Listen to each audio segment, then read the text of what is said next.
What is artificial intelligence? It's a machine, a computer, that can convince another human being that it is a human being. That's Turing's definition of artificial intelligence. Now, ladies and gentlemen, this happened last year, finally. Last year, a machine, a computer, convinced 3 Harvard professors that it is a human being. That's not easy. The questions are not stupid questions, like do you have 2 legs? Questions are very complicated. Write a poem. Or let's talk. Or how do you feel today? And why? And so on, so on. The questions are very non-structured, because machines, computers, have advantage when it comes to structured, okay? Chess, mathematics. So there are no such questions. Questions are highly human questions. And so the computer, for instance, wrote a poem. Not easy, try. You try, you're humans. You try to write a poem. Wrote a poem, described its mood, described its mood, chatted with the 3 professors, and so on. And last year, for the first time in human history, a machine, a computer, based on Watson, IBM's Watson, cheated, deceived 3 professors into believing that it is the human, and the human is the computer. And now we have, finally, according to Turing, truly artificial intelligence. And this leads us to a very interesting question. That is a question known in French philosophy and French psychology. Because in France, by the way, philosophy and psychology are very mixed disciplines. Where there is no distinction like in the United States, where everything is very technical, between technical philosophy and technical psychology. But it's very mixed. So if you have people like Derrida and Baudrillard and so on, they would write, Foucault, they would write equally on philosophy and psychology and mix the two. And it's flowing, it flows all the time, as used to be the case before scientific psychology was invented in the middle of the 19th century. Before the middle of the 19th century, these were 2 twin disciplines, totally mixed. So, in France, it's called the question of the other. L'autre, the other. Now that computers can cheat us and convince us that they are human, why will we not accept them as human? Why? Because they have metal and silicon and we have cargo? Why are they less human than me? If they are sufficiently good to convince a Harvard professor, let alone 3, that they are human, why aren't they human? In which sense these computers are not human? They don't reproduce. They don't have sex. Question of time. Not yet, yes.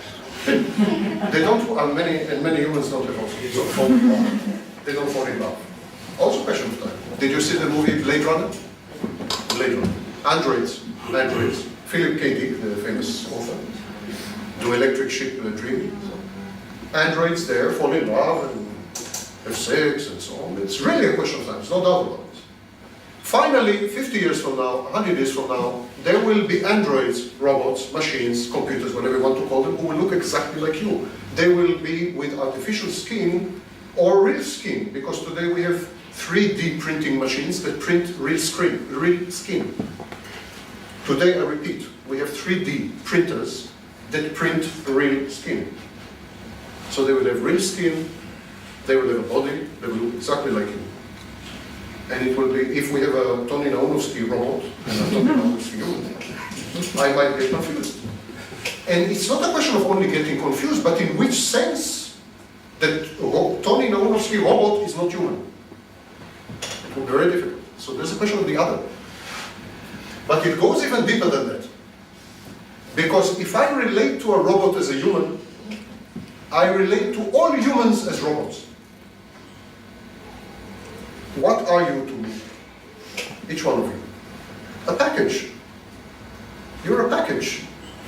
Your nerves and muscles and other organs packed nicely in shrink-wrap skin. And that's it. You claim that you're human. I take your claim as it is. I take your word for it, that you're human. You talk to me, I talk to you. We have intersubjective agreement, which I can have with the machine tomorrow. What is your advantage over in which sense are you not robots? And the answer is, after many decades of thinking and analyzing and so on, that there is no way for you to prove that you are distinct in any way, shape or form from advanced robots of the future who will look like you, smell like you, act like you, talk like you, and think like you. So, there's a question of the other. Now, why am I mentioning this? I said that we relate to others with empathy.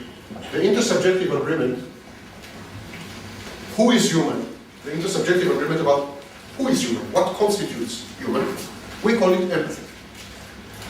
If I have empathy, I relate to you by thinking, how is it to be you?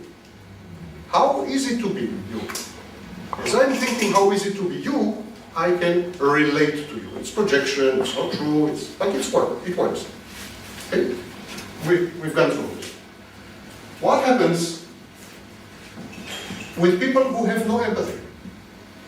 Some people have no empathy. Some people have no sex drive, some people have no hair. Some people, especially in politics, have no balls. But what is it? What do you do if... You can laugh if you want. What do we do when there's no empathy? There are people who have no empathy. We are not sure yet whether it's because of genetics, upbringing, childhood abuse, combination of the three, but for some reason, they lack empathy. They are unable to sign the intersubjective agreement. They cannot put themselves in other people's shoes. What happens with these people? We just said that in order to relate to each other as human beings, we need empathy.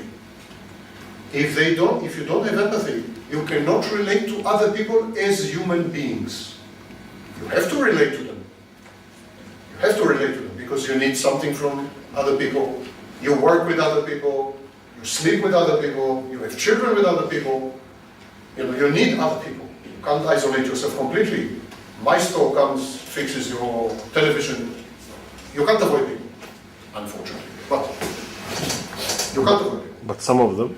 But if you don't have empathy, how do you relate to these people? You don't have the intersubjective agreement. Well, you relate to them as robots. Simple. You relate to them as avatars.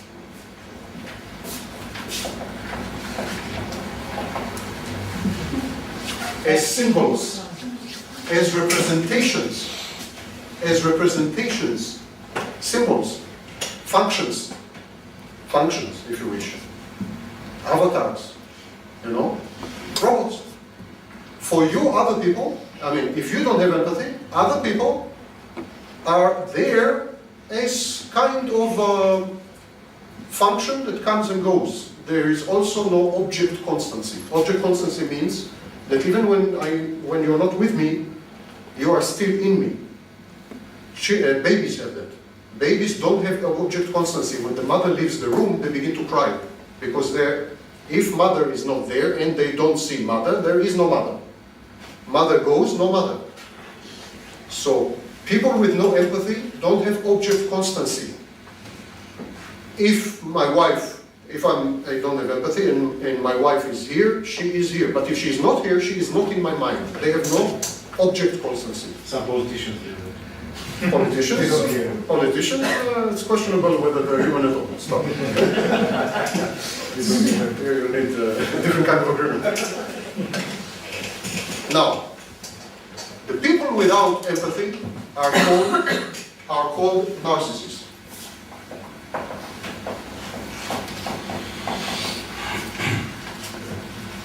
Narcissists and people with extreme form of narcissists in a way that is still debatable, but an extreme form of narcissist is what we call psychopaths. Now this is a complex issue, psychopaths, because there is a big debate. The official diagnostic category is antisocial personality disorder. There is no psychopath. There is no psychopathy in the diagnostic and statistical manner. Only antisocial personality disorder. Psychopathy and sociopathy are terms used mainly by the media and a few scholars, a few psychologists who are not considered orthodox, such as Robert Hare. So there is a group of psychologists that they insist that there is something called psychopath, but the mainstream orthodoxy says there is no psychopath, there is antisocial person. And in the DSM-5, in the latest edition of the Diagnostic and Statistical Manual published last year, narcissism and psychopathy are conflated. They are not amalgamated, they are not put together completely, but they are kind of on a spectrum. Okay. Narcissists and psychopaths have many traits, but the most important thing, one, if I have to choose a single thing that characterizes them, they have no empathy. They don't have empathy. So they are unable to relate to other people. They relate to other people only in as much as these people give them something, in as much as these people are functional in their lives. So mostly it's what I call narcissistic supply. Attention. Attention, admiration, adulation, affirmation. But not only. Services. So only then they relate to other people. They don't care about other people's emotions, partly because they have no access to their own emotions. Needs, other people's needs, priorities, preferences, wishes are non-existent. Because they don't really relate to other people. They relate to the function that other people fulfill in their lives. They relate, it's like through a glass. They don't really touch someone else. They touch the glass behind which there is someone else. And so they need the glass. They need to interact with the glass, not with the person. So they don't care about the other person's priorities and so on. It makes it, of course, very difficult also to communicate with them. Because in order to communicate, we must have an intersubjective agreement. Communication is based on being similar. This is why it would be very difficult to communicate with an octopod from Neptune. Because an octopod from Neptune is not likely to be similar to you. And you will not have a dictionary. But it's easier for me to communicate with Lydia or Zoran or Tony because we have a lot in similar. We have a lot together, common. The intersubjective agreement. Narcissists have no empathy. They have no intersubjective agreement, they cannot communicate. For them, for the narcissist, everyone else is an alien. Everyone else came from another planet. And they cannot talk to aliens, extraterrestrials. They use the extraterrestrial for services, for narcissistic supply, attention, this, that, but they can't communicate with the alien. Aren't they lonely? Not really. They are not lonely, because the narcissist is his own object, as we say in psychology. When we grow up as children, we begin to notice that there are other people except us. You know, until the age of about 2, we are totally solipsistic. We know only that we exist. Even mother is our extension. Mother, there's no mother and we. There's mother, we. Mother is our continuation. As we grow up, there is a break. It's a very traumatic break, and there is a whole sea of literature. After the age of 2, when the child suddenly notices that the mother is not part of him. The mother is not part of the child. The child suddenly sees that there is mother and there is me. It's a child break, traumatic break, second birth. And we call this object relations. This is when we have suddenly an object and we relate to it. Narcissists and psychopaths, of course, stop before this stage. They don't progress beyond this. They have no object relations because they have no objects. They are the true solipsists. They and they alone exist. There's no one else there. All of you are, to the narcissist, all of you are kind of dim reflections on distant screens. From time to time, I will touch the screen because I need your function. Touch you, bring you forth, like a computer, exactly, like a touch screen. We touch the screen, bring you forward, use you, and remove my finger and you should disappear. If you refuse to disappear, it's a malfunction. If you insist on being real with a narcissist, if you say, hey, wait a minute, I'm real. I'm a real human being with my needs, with my wishes, with my hopes, with my fears. The narcissist is, even I would say, terrified. As you would be terrified if an icon on the computer would wake up and start talking to you. As you would be terrified. Exactly the same. Now, in my books on narcissism, I suggested that narcissists and psychopaths don't have empathy, but they have a variant of empathy, which I call cold empathy. Cold empathy. So everyone has warm empathy. Warm empathy goes with emotions.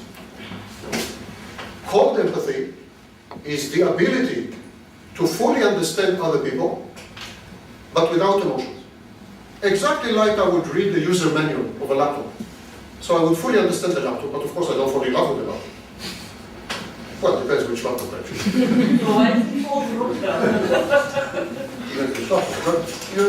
You understand what I mean? So I say that the narcissist has cold empathy, the ability to read other people, like X-ray.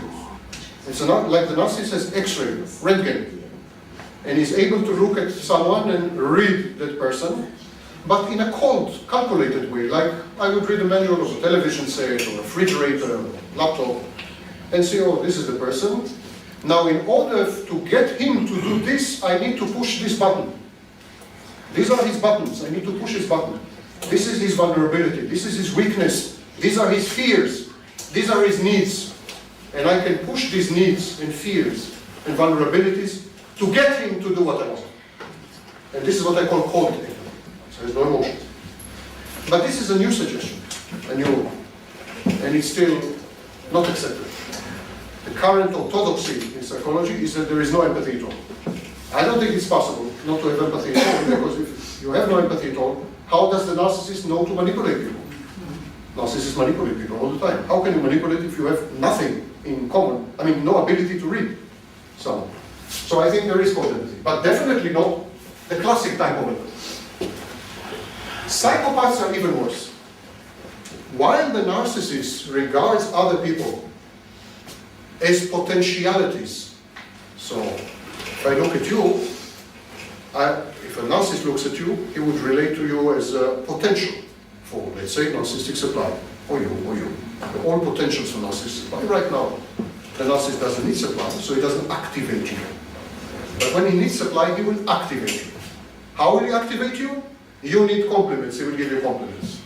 You need to feel intelligent, he will make you feel intelligent. You need to feel beautiful, he will tell you you're beautiful, whatever. So whatever it takes, he will push your buttons. He will read you out, like a Röntgen machine, or MRI, or computerized tomography, CT, and then push your buttons. The psychopath doesn't bother, even with it. Psychopath not only lacks empathy, but lacks the wish to interact with people. Narcissist is forced to interact with people because the narcissist needs narcissistic supply. The narcissist needs to be told that he is brilliant, that he is perfect, that he is beautiful, that he is amazing, that he is one of a kind. Narcissist needs this constant adulation, admiration, attention. If he stops getting it, he falls apart, like the vampire. No narcissistic supply, no narcissist. Narcissistic supply is used to regulate the narcissist's sense of self-worth. Self-worth. Some of values. Self-worth. Narcissists, the sense of self-worth of the narcissist fluctuates. One day he thinks he's God, one day he thinks he's zero. One day he thinks he's God, one day. So in order to keep thinking that he's God, which is a good feeling, to feel God, he needs constantly people to tell him you're God, you're God, you're God. So he needs people to regulate his sense of self-worth and to keep it euphoric, to keep it on this level. Psychopaths don't need people at all. They don't need narcissistic supply. They don't need people at all. Psychopaths dehumanize. Dehumanize. and objectify. In other words, they treat people as total objects. They don't expect anything from people. They don't want from you attention, adulation, admiration, nothing. They don't want anything from you. They want to be able to get to you as an object, take you, shake you, get from you what they want. They want money, whatever they want from you. Sex, whatever. So, narcissists, psychopaths, they humanize and objectify. The extreme form of psychopath, the one we see in movies, is of course the psychopathic, sadistic serial killer. Most serial killers are sexual sadists, but also have been diagnosed with psychopathy. Robert Hare made 30 years of studies in prisons and interviewed, I think, all the serial killers in the universe, and all of them were, more than 80% of them were diagnosed as psychopaths, as well as some of them, a small minority, were sexual sadists. Now, the serial killer objectifies to the maximum, because it's very common for a serial killer to take a trophy. What is trophy? Body part. Body part. A nose, an ear, vagina, whatever, body parts. This is the ultimate objectification. While the psychopath will, the regular psychopath will come to you and regard you as a bank account, or as a sex machine, or and will treat you as a bank account or a sex machine or whatever, until he gets what he wants. And if he doesn't get what he wants, he will get violent in most cases. That's a classic psychopath. The serial killer psychopath will treat you totally as object. He will rape you, kill you, cut you off, and take you as souvenir. In most cases, it's called trophy. So this is the extreme, the extent to which it can get. This is the extent to which it can get. Narcissists will not cut you off, because they need you for narcissistic supply and so on and so forth. But they will not hesitate to damage you in other ways. They will take souvenirs from you in other ways, maybe not body parts, but other things. There's no, narcissists and psychopaths deserve their own, but narcissists and psychopaths are extreme forms of mental illness. Yes? A question about the cold empathy. So is that something that defines narcissists and psychopaths? It's only found in narcissists and psychopaths, or is that something that they possess? Because there are a lot of other examples of social manipulators, like social predators and the liars. I don't remember. Okay. People who lie all the time. Pathological liars. Yeah, pathological liars. They do this. They possess a kind of cold empathy, but it's not what defines it. My contention, which is now common thinking, is that most of these people are narcissists and psychopaths, actually. Social predators, pathological liars, and so on are either narcissistic or psychopathic. Usually, if there is a money motivation and so on, they're psychopathic. If there is a motivation of aggrandizement, to feel great, to feel grandiose, it's usually not narcissistic. The difference between narcissist and psychopath is that the narcissist wants one thing and the psychopath another. Narcissist wants narcissistic supply, attention, grandiosity, inflation, self-inflation, and so on. And psychopath wants practical things, money, sex, and so on. But both of them manipulate? Both of them manipulate, both of them lie, both of them regard people as objects and so on. Cold empathy is a new suggestion, my suggestion, it's not part of the authors. But I suggest that I propose that it's limited to narcissists and psychopaths. You can go to my YouTube channel and there is a video on cold empathy. My YouTube channel.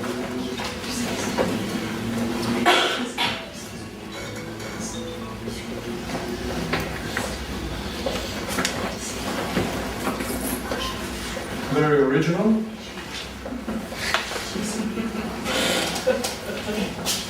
And how to remember. Narcissists and psychopaths are extreme mental health cases, but dehumanization and objectification are common responses, much more common than narcissists and psychopaths. Narcissists and psychopaths together are less than 2% of the clinical population. Population who gets to the mental health system. So it's a very small number of people. But objectification and dehumanization, treating people not as humans but as objects, that is much more common. Of course, a very famous example is the way Nazis regarded the Jews. They dehumanized the Jews. They made propaganda films comparing the Jews to mice, to vermin, to fleas, to viruses, and so on. They dehumanized the Jews, then they objectified the Jews. They treated the Jews as objects. They took them off the train, immediately dumped them in a gas chamber, killed them in the gas chamber, burned the bodies, processed the bodies, made soap out of the bodies, converted them to real objects. So, in objectification and dehumanization are very common collective responses to conflict. Collective responses to conflict. When Rwanda, where Tutsi and Hutus dehumanized, objectified each other.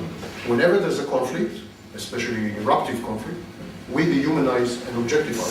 Even with the Ebola epidemic, we have dehumanizing, objectifying reactions to people, especially since we isolate them, we put them away, like they're objects, we put them away, we quarantine them. It's a logical, rational response, but it's also objectifying response. Whenever it's a collective, not individual, we're stressed, we're in conflict, we react, we become psychopaths. Simple. The Nazi period was a period of ascendant psychopathy.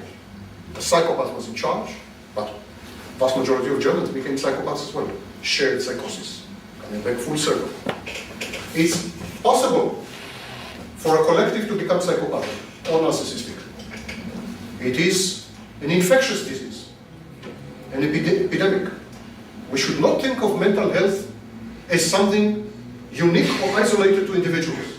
Individuals can and do infect each other with Ebola, but with psychopathy also. With malaria or tuberculosis, but also with narcissism. So we have collective responses and collectively mental health issues.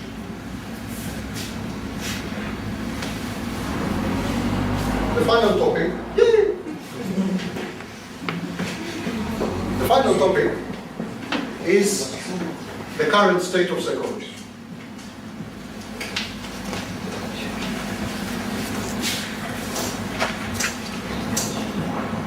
The dirty secret of psychologists, as distinct from psychiatrists. Psychiatrists are also medical doctors. But the dirty secret of psychologists is that when they grow up, they want to be scientists.